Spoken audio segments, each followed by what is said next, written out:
Students, welcome back to my channel जिसका नाम है साइंस स्टडी कॉर्नर। तो स्टूडेंट्स, आज हम क्लास 11th का अकाउंटेंसी का एक और इंपॉर्टेंट चैप्टर पे मूव ऑन कर रहे हैं जिसका नाम है गुड्स एंड सर्विसेज, जीएसटी। ठीक है, तो ये बहुत इंपॉर्टेंट चैप्टर है। इसका पहले हम बेसिक समझेंगे, जीएसटी होता क्या है, क्या कंसेप्ट है और कैसे इसे अप्लाई करना है।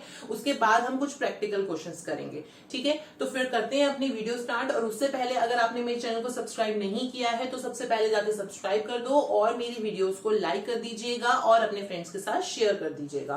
तो स्टूडेंट, सबसे पहले अब देखते हैं कि जीएसटी का मीनिंग क्या होता है। ठीक है, GST is an indirect tax. तो हम इसे इनडायरेक्ट टैक्स क्यों बोल रहे हैं? ठीक है, जीएसटी हमारा इनडायरेक्ट टैक्स कैसे है? तो स्टूडेंट्स, इनडायरेक्ट टैक्स हम इसे इसलिए बोल रहे हैं कि अगर हम जीएसटी लगाते हैं या हम कुछ गुड्स एंड सर्विसेज ले रहे हैं या दे रहे हैं तो उस पे जो हम टैक्स देंगे वो हम डायरेक्ट वे में जो है गवर्नमेंट को पे नहीं करते हैं। इसके लिए भी एक चेन होती है जिस चेन के थ्रू जो है वो टैक्स जो है वो गवर्नमेंट के पास पहुंचता है। तो इस चीज को क्लियर करने के लिए मैं आपको एक एग्जांपल देती हूँ। मान लीजिए मैं एक पर्सन है जिसका नाम है राम। ठीक है, तो राम जो है बीकानेर गया। बीकानेर रेस्टोरेंट है, आपको पता है अच्छे से। तो बीकानेर गया और बीकानेर में जाके उसने करा ऑर्डर डोसा। तो जब वो डोसा ऑर्डर करेगा तो उस डोसे के अंदर जो उसका बिल होगा उस बिल में उसका जीएसटी भी, टैक्स भी इंक्लूड होगा। मान लीजिए उसके पास 200 रुपीज का बिल आया तो 200 रुपीज जो होंगे उसके इंक्लूडिंग उसका जीएसटी होगा।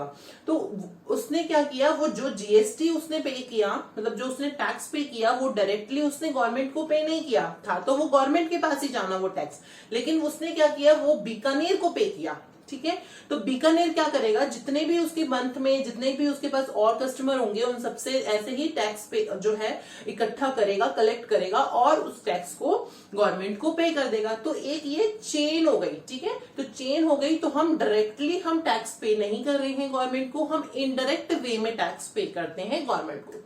तो इसलिए समझ आया आपको कि इनडायरेक्ट टैक्स हम क्यों बोल रहे हैं।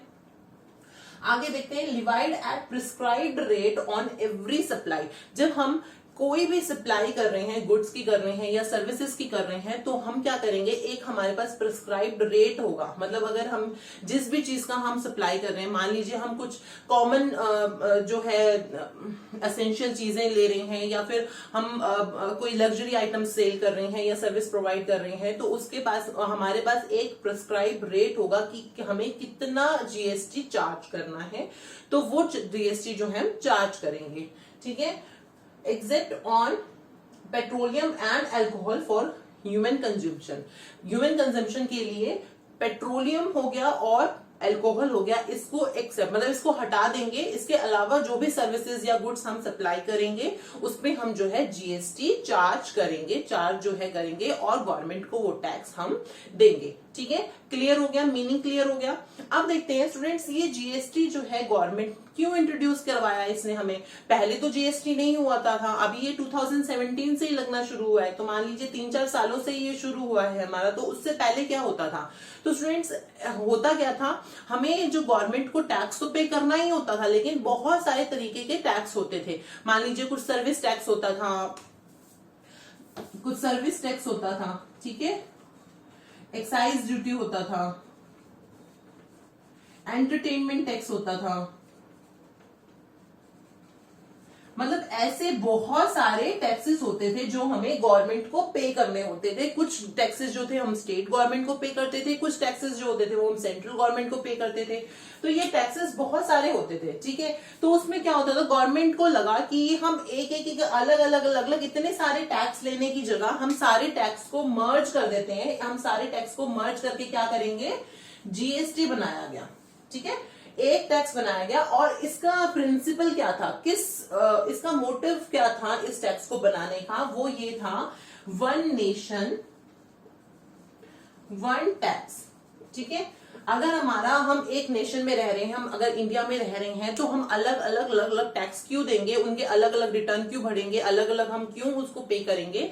हम क्या करेंगे, हम एक नेशन में रहते हैं तो हम एक ही टैक्स जो है पे करेंगे। तो स्टूडेंट, समझ आया आपको, जितने भी टैक्सेस थे पहले, जितने भी अगले टैक्सेस हमारे पास लगते थे, बहुत सारे टैक्सेस थे, 14, 15, 16 ऐसे कुछ टैक्सेस थे, वो सारे हटा के एक टैक्स कर दिया गया, सिर्फ जीएसटी। ठीक है, क्लियर। अब ये जीएसटी जब बनाया गया तो उसमें भी एक कुछ रेट, उसका स्ट्रक्चर जो है वो डिसाइड किया गया, उसको भी 5 जो है स्लैब्स में डिस्ट्रीब्यूट करा गया। अगर की कॉमन एसेंशियल चीजें हो गई इंक्लूडिंग फूड, जैसे कॉमन एसेंशियल चीजें कौन कौन सी हो सकती हैं, आटा है, दूध है, ये कॉमन एसेंशियल चीजें हैं, उस पे क्या टैक्स लगेगा, उन पे कोई टैक्स नहीं लगेगा, 0% जीएसटी लगेगा। या कॉमन यूज की चीजें हैं तो उनपे क्या टैक्स लगेगा, या अगर हम कुछ लग्जरी आइटम्स खरीद रहे हैं तो उस पे क्या टैक्स लगेगा। तो इसके भी हमारे पास 5 स्लैब्स हैं। उसके बाद जब हम गुड्स एंड सर्विसेज कोई प्रोवाइड कर रहा है या कंज्यूम कर रहा है तो उसमें देखा जाएगा कि कौन से स्लैब के अंडर वो आएगा और उस हिसाब से हम जो है उस पे जीएसटी जो है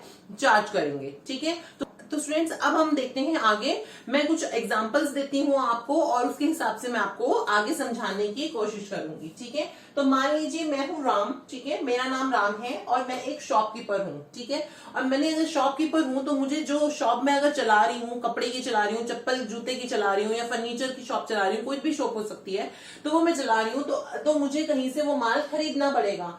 ठीक है, तो मैं माल खरीदने के लिए मान लीजिए मैं गई शाम के पास, तो मैंने क्या करा यहाँ पे परचेज करी। सपोज मैंने 1000 रुपीज की परचेज करी, तो जब 1000 रुपीज की मैं परचेज करूंगी तो मेरे को उस पे क्या देना पड़ेगा, प्लस करना पड़ेगा जीएसटी परसेंटेज। तो कितनी जीएसटी परसेंटेज ले लेते हैं, हम जैसे एग्जांपल के तौर पे 5% मान लेते हैं।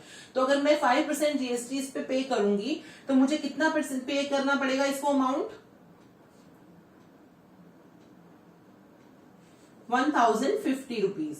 ठीक है, तो मैं 1050 रुपीज जो है उसको पे करूंगी, जिसके अंदर मेरा जीएसटी जो है वो इंक्लूड है। ठीक है, अब देखते हैं आगे। मान लीजिए, और उसके बाद क्या होगा, मैं करूंगी उसी माल को सेल। ठीक है, अब मैंने करी सेल और इसे कर दी हमने किशोर को सेल, इसका नाम है किशोर और मैंने इसको सेल कर दिया, ये मेरा कस्टमर है। ठीक है, अब मैं जब इसको माल खरीदूंगी, अगर मैंने 1000 रुपीज का माल खरीदा है तो मैं उसमें कुछ प्रॉफिट मार्जिन भी लूंगी। हम ये समझ लेते हैं कि मैंने उसको 1500 रुपीज में वो है माल बेच दिया। अब इस पे भी मैं क्या करूंगी, जीएसटी जो है परसेंटेज 5% चार्ज करूंगी। ठीक है, कस्टमर, जब मैंने जीएसटी परचेज करी थी तब मैंने जीएसटी पे किया था। अब मैं क्या करूंगी, यहाँ पे जब मैं सेल करूंगी तो मैं जीएसटी कलेक्ट करूंगी। ठीक है, तो 5% के हिसाब से इसकी कितनी जीएसटी बन जाती है, 1575 रुपीज। ठीक है, तो मैं इससे कितना कलेक्ट कर रही हूं, 75 रुपीज जो है मैं कलेक्ट कर रही हूं इससे जीएसटी। अब हम आगे देखते हैं। जब मैं परचेज करूंगी, ठीक है, जब मैंने परचेज करी तो मैंने क्या किया, जीएसटी पे किया। ठीक है, तो मेरा ये क्या हो जाएगा, इनपुट जीएसटी। ओके, अगर मैं सेल्स कर रही हूं तो मैं सेल जब करूंगी तो जीएसटी कलेक्ट कर रही हूं, तो जब जीएसटी में कलेक्ट करूंगी उसे क्या बोलूंगी मैं, आउटपुट जीएसटी। क्लियर।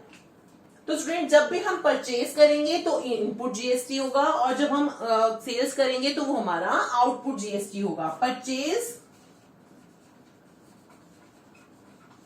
और एक्सपेंसेस, इन दोनों पे हम क्या देंगे, इनपुट जीएसटी, क्योंकि जीएसटी हम क्या कर रहे हैं, पे। ठीक है, और जब हम सेल्स करेंगे तो क्या होगा, सेल्स हो गई या फिर इनकम या रेवेन्यू हो गया हमें कोई, तो हमारा क्या होगा, ये आउटपुट जीएसटी। ठीक है, क्यों, क्योंकि हम क्या कर रहे हैं, जीएसटी कलेक्ट कर रहे हैं। अब हम आगे एक और कंसेप्ट समझते हैं स्टूडेंट्स। अब क्या हुआ, मैंने यहाँ पे जीएसटी पे कर दिया। ठीक है, मैंने जीएसटी यहाँ पे कर दिया। पे करने का मतलब है ये जीएसटी मुझे, ये टैक्स जो है मुझे वापस उसका प्रॉफिट या कह लो, या वो मेरी एक तरीके की, हमने उसको पे कर दिया, वो हमें मिलेगा बाद में। ठीक है, मैंने इसको जीएसटी टैक्स जो है पे कर दिया पहले ही, वो मुझे मिलेगा। ठीक है, तो हम क्या, ये क्या हो जाएगी मेरी असेट्स।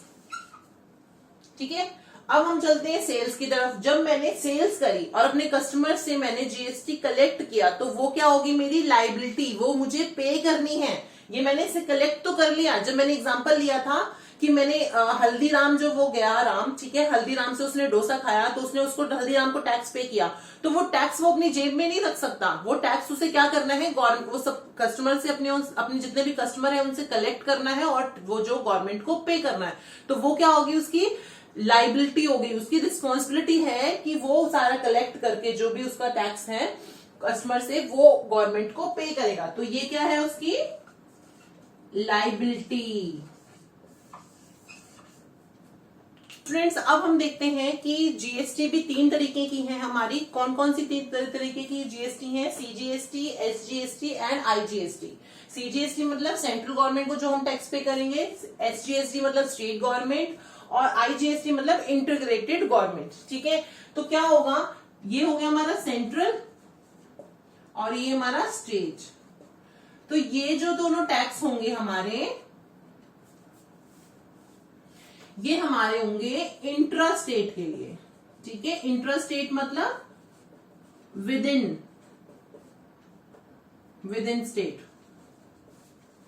अगर मैं दिल्ली में रहती हूँ, मेरा बिजनेस दिल्ली में है और दिल्ली में ही मैं कोई परचेज कर रही हूँ अपने गुड्स की या सेल कर रही हूँ, मतलब कोई ट्रांजेक्शन मैं विद इन स्टेट कर रही हूँ, तो मैं क्या करूंगी, दोनों गवर्नमेंट्स को जो है वो टैक्स पे करूंगी, सेंट्रल गवर्नमेंट को भी पे करूंगी और स्टेट गवर्नमेंट को भी पे करूंगी।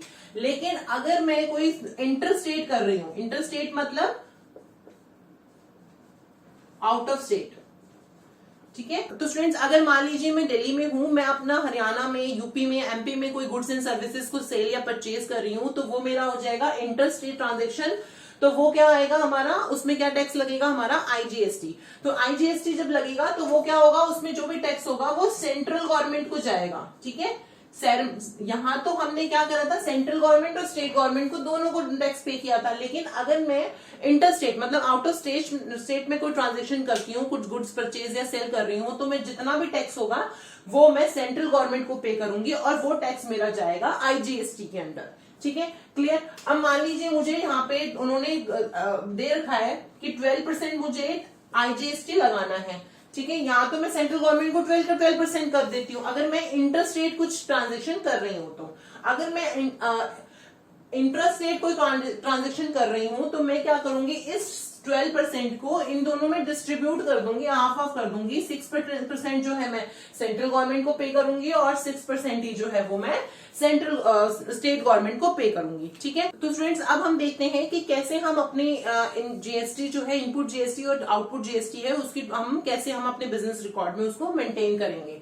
ठीक है, मान लीजिए मैं परचेज कर रही हूँ या फिर कोई एक्सपेंस कर रही हूँ, ये तो मैंने आपको भी बताया था। तो क्या होगा, यहाँ पे लगेगी मेरी इनपुट जीएसटी।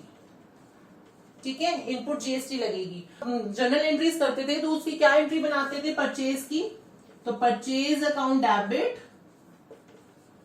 यही होता था, और 2 हमारा कैश होता था। बस अब हम यहाँ पे क्या करेंगे, यहाँ पे हम अपनी इनपुट जीएसटी भी ऐड कर देंगे, इनपुट जीएसटी अकाउंट जो भी होगा यहाँ पे, सीजीएसटी, एसजीएसटी, आईजीएसटी, जो भी जीएसटी होगी आपकी यहाँ पे मेंशन हो जाएगी। तो ये तो हमारी परचेज की एंट्री थी। अब हम एक्सपेंसेस की क्या एंट्री करते थे, एक्सपेंसेस की भी ये सेम यही एंट्री थी। तो परचेज एक्सपेंसेस अकाउंट डेबिट और 2 तो कैश की जगह हमारा क्रेडिटर का नेम भी हो सकता है। ठीक है, XYZ जो भी हो। तो यहाँ पे हमारी क्या हो जाएगी, यहाँ पे भी हम ऐड कर देंगे इनपुट जीएसटी अकाउंट डेबिट। ठीक है, तो ये तो हमारी हो गई परचेज की एंट्री। अब हम चलते हैं सेल्स की तरफ। तो जब हम सेल्स करें या फिर कोई इनकम या रिवेन्यू हो, तो हमारी क्या लगेगी यहाँ पे, आउटपुट जीएसटी। ठीक है, तो जब हमने सेल्स करी थी तो हमारी क्या एंट्री थी, cash account debit to sales account, यही एंट्री थी। अब हम क्या करेंगे, सेल्स के साथ में यहाँ पे क्या जोड़ देंगे, आउटपुट जीएसटी।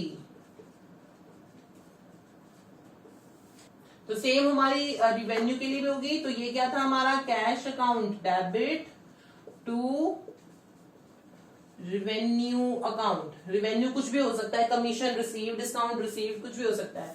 तो ठीक है, तो उसमें भी हमारे साथ में क्या जुड़ जाएगी, ये आउटपुट जीएसटी।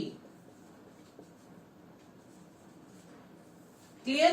जब हम परचेज एक्सपेंसेस करेंगे तो ये एंट्रीज होंगी, सेल्स और इनकम एक्सपेंडिचर रेवेन्यू लेंगे तो हमारी ये जीएसटी होगी। तो स्टूडेंट्स आज की क्लास के लिए इतना ही, और जो भी मैंने आपको आज क्लास में पढ़ाया है वो आप अच्छे से रिवाइज कर लीजिएगा सो दैट आप नेक्स्ट क्लास के लिए तैयार रहें। और नेक्स्ट क्लास में हम जीएसटी को थोड़ा सा और डिटेल में समझेंगे और कुछ क्वेश्चंस भी करेंगे। फ्रेंड्स मिलते हैं अपनी नेक्स्ट क्लास में, तब तक के लिए have a nice day and good bye.